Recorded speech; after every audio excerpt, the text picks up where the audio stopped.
자, 우리 구역공과 하겠습니다. 구과인데요. 예배와 하나님의 영광 두 번째입니다. 지난주에 우리 첫 번째 시간을 했고요. 레위기 9장에는 제사의 원형이라고 말할 수 있는 곧 예배의 원형이 되는 중요한 그런 장이 되는데, 아론의 대제사장으로 임명을 받으면서 첫 번째 제사의 그 과정들을 우리가 지난 시간에 보았습니다. 그 절차를 통해서 이렇게 이 대제사장의 역할과 그리고 그 제사의 요소들을 우리가 보았는데, 우리 지난 시간까지 속죄제와 번제와 수제와 화목제물 대신 예수 그리스도라고 이렇게 우리가 제목을 붙여서 모든 제사의 제물이 들어가는데, 그 제물의 원형과 그 예표가 곧 예수 그리스도를 나타낸다 그랬습니다. 그 다음에 두 번째, 이 아론의 제사는 이 성찬의 예표가 된다는 것이죠. 그 성찬은 이게 우리가 신약시대에 예수 그리스도의 살과 피를 나누는 공동체로서의 어떤 언약적 표현 아닙니까? 그래서 이 아론의 제사에서 화목제사는 화목제사 이후에 공동식사를 했는데, 바로 그런 공동식사가 바로 이 성찬의 예표가 된 것입니다. 화목제사를 드린 다음에는, 화목제는 하나님과의 화목이지요. 하나님과의 화목, 또 사람과 사람 사이의 화목을 이렇게 증거하는 그런 제사인데, 이 화목제사를 드린 다음에는 제물을 나눕니다. 제물을 나누는데 3등분을 하죠. 3등분을 하죠. 그래서 하나님의 몫으로 하나를 드리고, 그 다음에 제사장에게도 한 몫을 주고, 그 다음에 그 나머지는 제사를 드린 사람 몫입니다. 그래서 제사를 드린 사람은 이것을 가지고 가서 자기 가족과 이웃과 친족들과 함께 나누어 먹는 거예요. 이 화목제의 이 제물을 가지고 공동 식사를 했다는 것이죠. 바로 이 화목제는 신약의 의미로 성찬의 예표를 의미합니다. 그래서 이 성찬도 오늘 구약의 이 제사 이후에, 화목제사 이후에 공동 식사를 하는 것처럼 바로 깊은 교제의 성찬이죠. 하나님과 우리 사이에 깊은 교제가 이루어지는데, 그 교제는 바로 이 제물 대신 예수 그리스도, 예수님의 살과 피를 통해서 나누는 깊은 교제가 이루어져야 되는 것입니다. 그리고 성찬을 하는 사람들도 그것을 나누어 먹는다고 하는 것은 바로 그리스도 안에서 하나 됐다 하는 것을 의미하는 거예요. 그래서 이 성찬이라고 하는 것은 내 개인이 예수님의 살을 먹고 예수님의 피를 마시면서 내가 그리스도 안에서 구원을 받았다고 하는 그러한 고백을 하는 시간이지만, 개인적으로는, 그러나 전체적으로 우리 공동적으로는 우리가 그리스도의 살과 피로 하나가 되었다, 한 몸이 되었다, 우리는 그 지체다 하는 공동체 의식을 확인하는 것입니다. 그러니까 화목제를 드리고 난 다음에 이 화목제물을 이렇게 나누어서 그것을 공동식사를 하는 것은 굉장히 의미가 있는 것이죠. 신약의 이 성찬도 마찬가지라 이 말입니다. 그리고 이 성찬과 더불어서 예배도 마찬가지예요. 예배가 우리가 예배를 참여하는 것은 우리 개인의 은혜와 감사를 통해서 하나님을 만나는 자리이지만, 또 공동체로서 예배를 드리는 것 아십니까? 그래서 공동 예배를 드리는 거예요. 이 공적인 예배인 동시에 공동의 예배를 드리는 것은 우리가 그리스도 안에서 하나가 되었다고 하는 그런 굉장한 의미를 내포하고 있는 겁니다. 그래서 예배를 통해서 우리가 하나님 앞에 나가서 하나님 앞에 친교를 하고, 그 다음에 예배를 같이 드리는 성도도 함께 그리스도를 통해서 하나가 되고 친교를 나누는 그런 의미를 가지고 있는 것이죠. 그래서 예배와 성찬이라고 하는 것은 우리 개인의 구원에 대한 감사와 기쁨도 있지만, 또 그 안에는 그리스도 안에서 우리가 하나가 되었다, 공동체가 되었다, 하나님과의 깊은 교제와 더불어 성도의 깊은 그런 공동체 의식과 교제를 의미하는 것이 되는 것입니다. 그 다음에 이 대제사장으로서 임명받은 아론이 제사를 드리면서 지성소에 들어갑니다. 지성소에 이제 대제사장이 들어가잖아요. 이것은 바로 이 예배의 목회 기도를 하는 그런 예표가 되는 것이죠. 레위기 9장 23절에 보니까 모세와 아론이 회막에 들어갔다가 나와서 백성에게 축복하며 여호와의 영광이 온 백성에게 나타나며 그랬습니다. 그래서 대제사장인 아론이 회막에 들어가고 또 회막에서 나오는 이런 장면이 나오죠. 그래서 축복 기도를 하고 있습니다. 여기서 우리는 이 대제사장이 지성소에 들어갔다. 지성소에. 대제사장이 지성소에 들어가서 하는 일이 무엇인가? 이 백성이 바치는 이 제물의 피를 하나님 앞에 가지고 하는 거예요. 그때 이 대제사장은 하나님 앞에 그 피를 바치면서 기도를 하게 되겠죠. 그것처럼 우리 이 지성소에서 대제사장이 하나님 앞에 제물에 흘린 피를 가지고 이렇게 하나님 앞에 드리고, 그리고 거기에서 하나님 앞에 기도를 했던 것처럼 오늘날 예배 가운데 이제 목회자가 성도를 대표해서 기도하는 것도 그런 의미를 가지고 있는 겁니다. 목회적 기도의 요소가 있는 것이죠. 지금도 대제사장인 예수님께서 우리를 위해서 기도하고 있지 않습니까? 대표해서. 그래서 우리가 예배 때마다 대표 기도를 하는 거 있잖아요.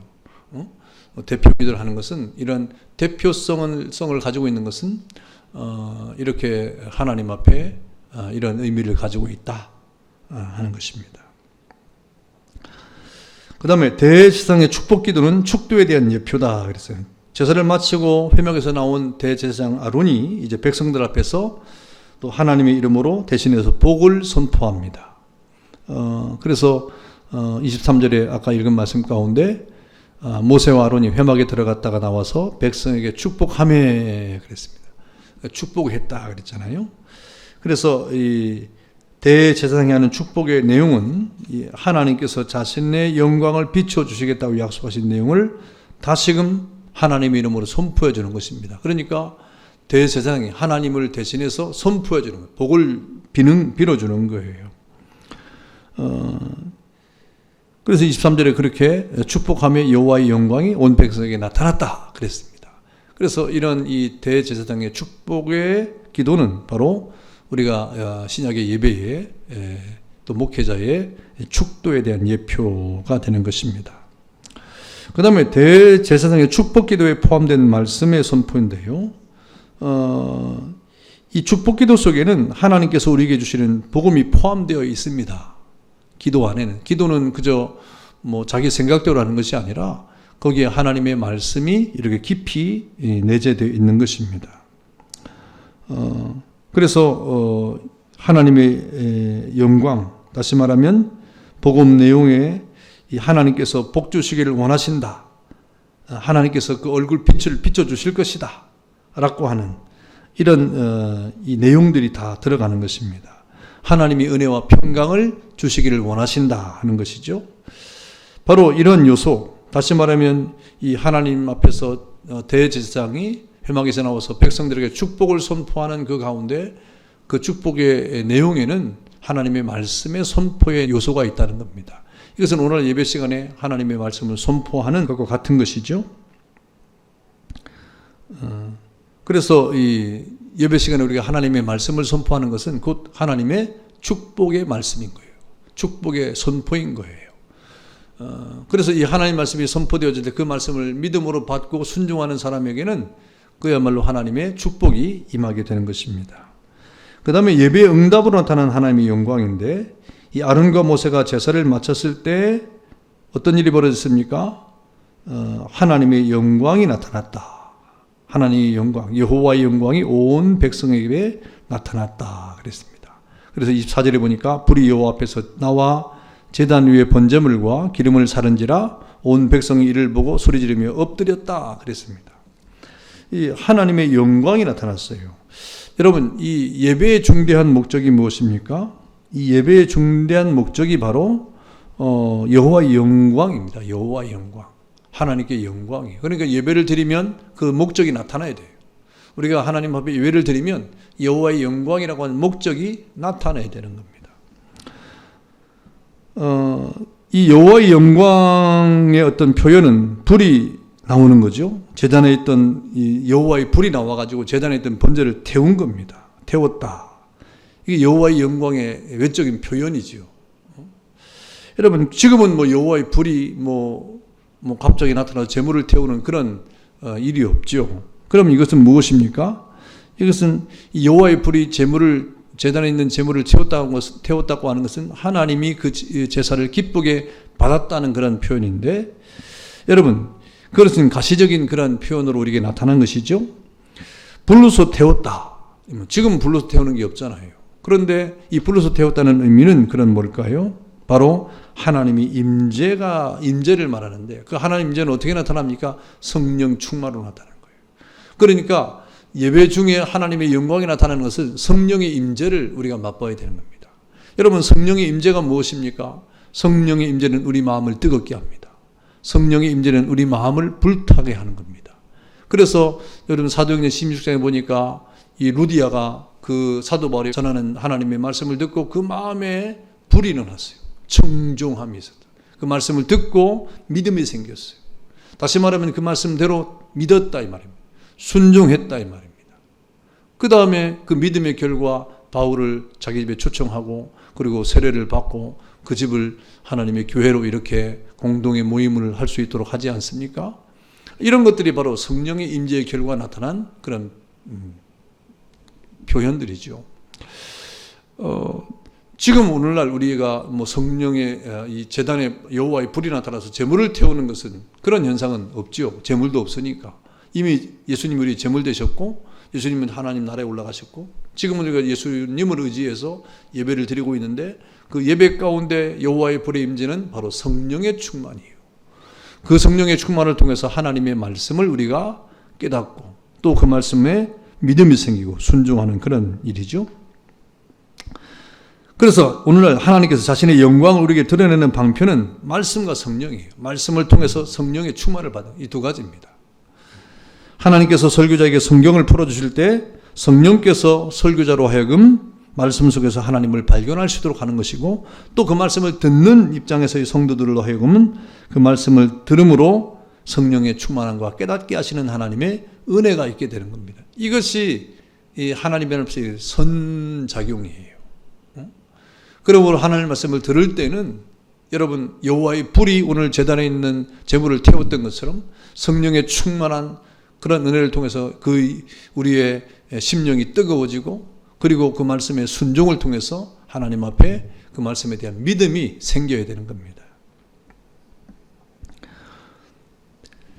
그러므로 예배드리는 드릴 동안에 여러분 지금은 제물이 없죠. 그래서 성경에 우리에게 뭐라고 하면 너희가 산 제물이 되어라. 예수님이 이미 제물이 되었고 우리도 주님과 더불어서 산 제물이 되어라 그랬습니다. 그래서 우리 가운데 성령의 불이 떨어져서 우리를 성령의 불로 이렇게 충만하게 한 결과 죄를 태워버리고 모든 악한 것을 다 태워버리고 소멸해버리고 그리고 오직 하나님의 영광만이 나타나도록 하는 것입니다. 그래서 예배 응답으로 나타난 하나님의 영광은 구약에는 제사를 통하여 여호와의 불이 제물을 태우는 것으로 나타났지만 지금 신약 시대에는 성령의 임재를 통하여 말씀과 성령의 임재를 통하여 우리로 하여금 성령 충만한 가운데 모든 악한 것을 소멸하고 오직 하나님의 영광이 나타나도록 하신다 하는 것이죠. 이럴 때 하나님의 백성들의 반응이 일어났어요. 오늘 하나님의 영광에 대해서 백성들이 반응을 했는데 어떻게 했습니까? 온 백성이 이를 보고 소리 지르며 엎드렸다 그랬어요. 소리를 지르며 엎드렸다. 여러분 불이 나타나고 또 이렇게 하나님의 영광이 나타나니까 온 백성이 그 영광을 보고 큰 소리를 질렀다. 엎드렸다 하는 반응이 나타났잖아요. 큰 소리를 지르면서 엎드렸다 그랬습니다. 이 소리를 지르고 엎드렸다고 하는 것은 어이구 하고 엎드린 게 아니고 큰 소리 영광을 드리고 엎드렸다 경배했다 이 말입니다. 성경에 보니까 다른 곳에 소리를 질렀다는 말이 많이 나와요. 소리를 질렀다는 말이 이사야 49장 13절에 보니까 노래하다는 이 원어에 보니까 소리를 질렀다는 말이 노래하다라고 해석을 했고 또 시편 20편 5절에 보니까 개가를 불렀다 그랬습니다. 즐거운 노래죠. 그 다음에 시편 33편 1절에 보니까 즐거워하라 이렇게 번역이 됐어요. 그러니까 여기 소리를 질렀다고 하는 것은 하나님 앞에 감사와 즐거움으로 큰 기쁨의 찬양을 드렸다는 그런 말이에요. 그 다음에 하나님 앞에 엎드렸다고 하는 것은 하나님을 존중하고 경건한 마음으로 하나님을 대했다고 그런 표현입니다. 그러니까 하나님의 임재에 대한 백성들의 반응은 어떻습니까? 큰 소리로 찬양을 하고 기쁨으로 영광을 드렸을 뿐 아니라 하나님을 존중하는 가운데 경건한 마음으로 하나님 앞에 엎드렸다. 이런 결과를 가져왔습니다. 여러분 이렇게 예배, 구약에는 제사로 이렇게 나타나는데 이 신약시대의 예배라고 하는 것은 하나님과 우리와의 만남입니다. 만남. 그런데 이 만남의 시간인데 그때 어떤 일이 벌어집니까? 예배를 통하여 하나님이 자신의 영광을 드러내는 일입니다. 또 우리 편에서는 하나님께 그 영광을 돌려드리는 거죠. 기쁨과 감사로 하나님 앞에 영광을 돌려드리는 거죠. 여러분, 하나님께 영광을 돌려드리는 방식이 무엇입니까? 그 방식은 바로 하나님을 기쁘게 찬양하고 또 경건함과 두려움으로 하나님께 반응하는 거예요. 이것이 우리가 예배를 드릴 때의 태도인 것입니다. 그리고 그 예배 요소 가운데 가장 중요한 것은 예수님을 통하여, 이 제물을 통하여 하나님 앞에 나아갔던 것처럼 모든 제물의 예표가 되는 분이 예수 그리스도 아닙니까? 그러니까 예수 그리스도를 통하여 우리는 하나님 앞에 나아가야 되는 것입니다. 그리고 그렇게 나아가면 하나님께서 말씀과 성령을 통해서 하나님이 우리에게 자신을 드러내 주시고 또 말씀해 주시는 것이죠.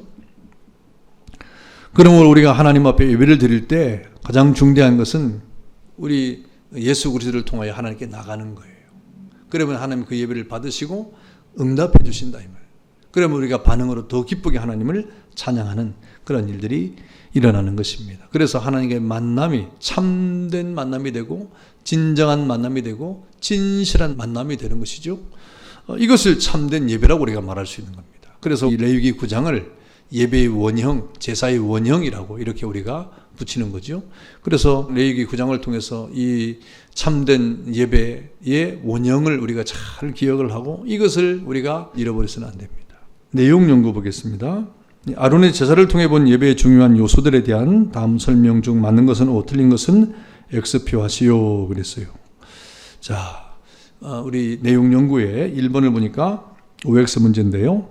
화목제와 공동식사는 성찬에 대한 예표이다 그랬어요. 예, 화목제와 공동식사는 성찬에 대한 예표이다. 맞을까요? 틀릴까요? 예, 맞죠. 예. 그 다음에 2번 대제사장의 축복기도는 축도에 대한 예표이다 그랬습니다. 예, 축복기도는 축도에 대한 예표가 맞을까요? 틀릴까요? 예, 맞습니다. 자, 3번 대제사장의 축복기도는 말씀 선포가 포함되어 있다. 맞습니다. 예. 4번 아론과 모세가 제사를 마쳤을 때 예배의 중요한 목적인 여호와의 영광이 나타났다 그랬어요. 맞을까요? 틀릴까요? 예, 맞습니다. 모세가 제사를 마쳤을 때, 여러분 아론과 모세가 제사를 마쳤다고 하는 것은 하나님이 명하신 대로 모든 제사의 제물을 가지고 하나님 앞에 나갔다는 거죠. 그때 하나님이 영광을 받으신 거죠. 그래서 아론과 모세가 제사를 하나님의 뜻대로 마쳤을 때 여호와의 영광이 나타났는데 그것이 바로 예배의 목적이다 하는 것입니다. 우리도 마찬가지예요. 신약시대에도 우리 예배는 하나님께 영광이라고 하는 분명한 목적이 있습니다. 자, 5번 오늘날 하나님께서 자신의 영광을 우리에게 드러내시는 방편은 말씀과 성령이다. 예, 틀린 것이 없어 보이네요. 맞습니다. 예, 토론과 적용 보겠습니다. 오늘 이 레위기 9장에 여러분 우리가 중대하게 지금 고민하고 생각하는 것은 예배 문제예요. 예배입니다. 예배의 원형이니까. 그래서 나는 예배 때마다 하나님께서 이 예배를 통해 하나님의 영광을 드러내시는지를 기대하며 예배하고 있는지를 깊게 생각해 보자 그랬습니다. 그러니까 여러분의 예배가 하나님이 받으실 만한 예배가 되는지, 여러분의 예배가 하나님의 영광을 드러내시는 예배인지 하는 것을 여러분 우리가 늘 예의주시하고 여러분이 하나님 앞에 정말 하나님 받으실 만한 예배가 되어야 돼요. 가인의 예배, 아벨의 예배가 있었잖아요. 그러나 가인의 예배는 받지 않고 아벨의 예배는 하나님 받으셨다 그랬어요. 제가 우리 이 호플라 수련회 때 말씀을 했습니다. 이 부분을 또 이렇게 언급을 했는데 가인이 하나님이 가인의 예배를 받지 않을 때 보니까 가인은 자신의 농산물을 가지고 하나님께 제사를 드렸다고 그랬어요. 제사 안 드린 게 아니죠. 예배 안 한 게 아니죠. 아벨도 자기의 첫 새끼를 하나님 앞에 드렸다고 그랬어요. 근데 그거 보니까 그 내용을 보니까 가인은 예배를 드릴 때 제사 때가 되니까 아무거나 가지고 제사를 드린 거예요. 그러나 아벨은 구별을 했다 이 말이에요.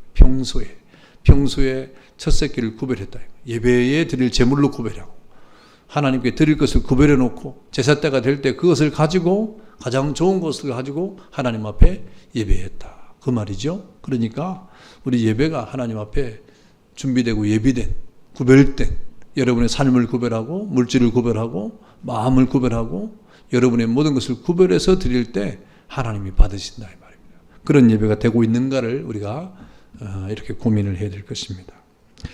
감사합니다. 기도하겠습니다. 하나님 감사합니다. 예배와 하나님의 영광이라고 하는 주제를 가지고 공부했습니다. 이스라엘의 첫 번째 대제사장으로서의 아론이 임명을 받고 그 제사의 절차를 따라 하나님 앞에 이렇게 첫 번째 제사를 했습니다. 이것이 바로 예배의 제사의 원형이 되었는데 이런 제사의 원형에 나타난 여러 가지 예배의 중요한 요소들을 살펴보았습니다. 하나님, 우리 모든 신약을 살아가는 이 성령의 시대에 우리 모든 예수 믿는 사람들이 마땅히 하나님을 예배할 때 우리도 이와 같이 하나님이 받으실 만한 예배를 드려야 될 것인데 하나님 우리를 돌아보고 하나님이 기뻐 받으실 만한 예배로 나아가도록 은혜를 더하여 주옵소서. 예수님의 이름으로 기도하옵나이다. 아멘. 감사합니다.